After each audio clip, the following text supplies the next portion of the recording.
We're always hearing that we live in a surveillance society, right? But what if that's only half the picture? Today, we're going to dig into the work of sociologist Antony Giddens, who had this pretty radical idea that surveillance isn't just a threat, it's actually what makes our modern world tick. I mean, you know that feeling. You're just talking to a friend about needing new shoes, and bam! The next thing you know, your social media feed is just flooded with ads for sneakers. It's that creepy, super common experience that gets right to the heart of what we're talking about today. All right, let's dive right in.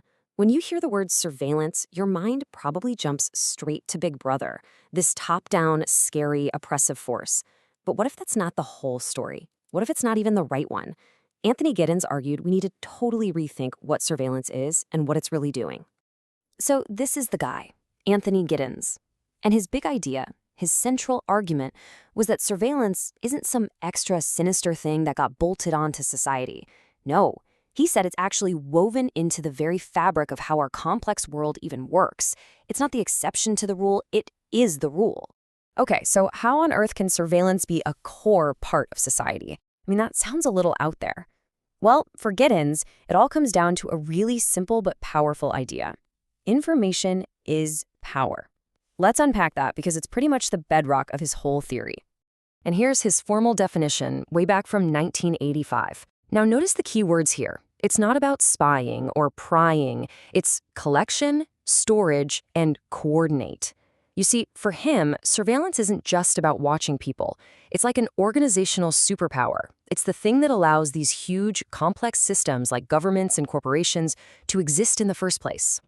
Giddens breaks power down into two main types, and this is a really key distinction. First, you've got allocative resources. That's basically control over stuff. Factories, money, physical goods. But then there are authoritative resources, and that's about coordinating people. And for Giddens, surveillance is the ultimate authoritative resource. It's the #1 tool modern institutions use to manage all of us. And here's the big twist in his thinking. For Giddens, this isn't necessarily sinister. It's productive. Think about it. A national census, that's surveillance, and it helps the government figure out where to build schools. Public health data, that's surveillance, and it helps stop pandemics. Traffic management systems keep our cities moving. It's not just a tool for control, it's the administrative backbone that literally holds our complex society together. Okay, but this is where Giddens' theory gets, well, almost spookily relevant for us right now. Because it's not just about what big institutions are doing to us. It's also about the surveillance that we choose, the surveillance we actively participate in every single day. He called this reflexive modernity.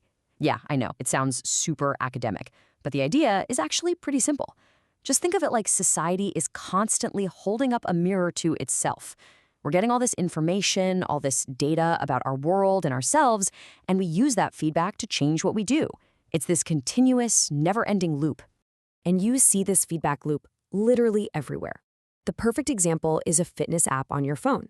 Step 1, you track your data, your steps, your heart rate. Step 2, you analyze the feedback the app gives you. And step 3, you adjust your behavior. Maybe you decide to take the stairs to hit your goal. That whole process, that's reflexivity in action. And it's basically a form of self-surveillance. And of course, this goes way beyond just fitness trackers. Think about how you carefully curate your social media profile, or when you track your sleep patterns, or even when you leave an online review for a restaurant. These are all ways we willingly take part in our own surveillance. We are constantly creating data about ourselves, looking at it, and then shaping who we are based on that information. And what's just mind-blowing about all this is that Giddens was writing about this stuff before the internet was even really a thing. It's wild. Later scholars like David Lyon and Frank Webster basically looked at his work and said, whoa, this guy's framework perfectly explains our digital world, a world where everything from our shopping habits to our friendships becomes just another data point. All right, so Giddens gives us this really compelling picture of surveillance as this functional, productive thing. But is that the whole story? Is it really that simple? Well, as you might guess, not everyone agrees. And this is where another major thinker, Michel Foucault, comes into the picture. For Foucault, surveillance is not some neutral organizational tool. This quote gets to the heart of his idea. The moment we think we might be watched, we start to police ourselves. Power isn't just something out there, like Giddens described it. It's something we internalize. We become our own prison guards. So let's just lay it out side by side to make it super clear. You have Giddens, who sees surveillance as an administrative tool, a resource for systems. Then you have Foucault, who sees it as disciplinary control, something that gets inside our heads. And then there's a third view from Zygmunt Bauman, who argued that in our modern world, surveillance is more about seduction. It's about turning us into consumers, turning our desires into data. Think personalized ads. That's Bauman's idea in action.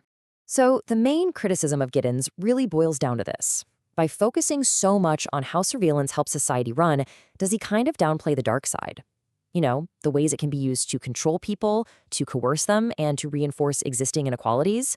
Who gets to watch, and who is always being watched? These are really, really important questions. Okay, so we have these two really different camps, right? Giddens on one side with his functional view of surveillance, and the critics like Foucault on the other with a much more, critical view. So which one is right? The thing is, maybe the most important part of Giddens' legacy is that he shows us it's just not that simple. And this is the absolute core takeaway. The true power of Giddens' theory is his recognition of this duality. Surveillance is never just good or bad. It's not just a tool for oppression, and it's not just a key to efficiency. It is, almost always at the exact same time, both. It's enabling and it's constraining. And this is why this whole thing matters so much. Let's go back to that fitness app. It helps you get healthier, right? That's enabling. But at the same time, that data could be sold to an insurance company that might raise your rates. That's constraining.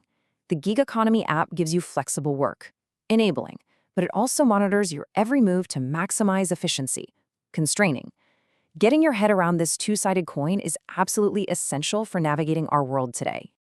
And this brings us right back to where we started, with you.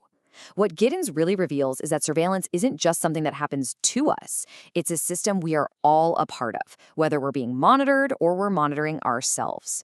So the real question he leaves us with is this: now that you see the system, what is your role within it?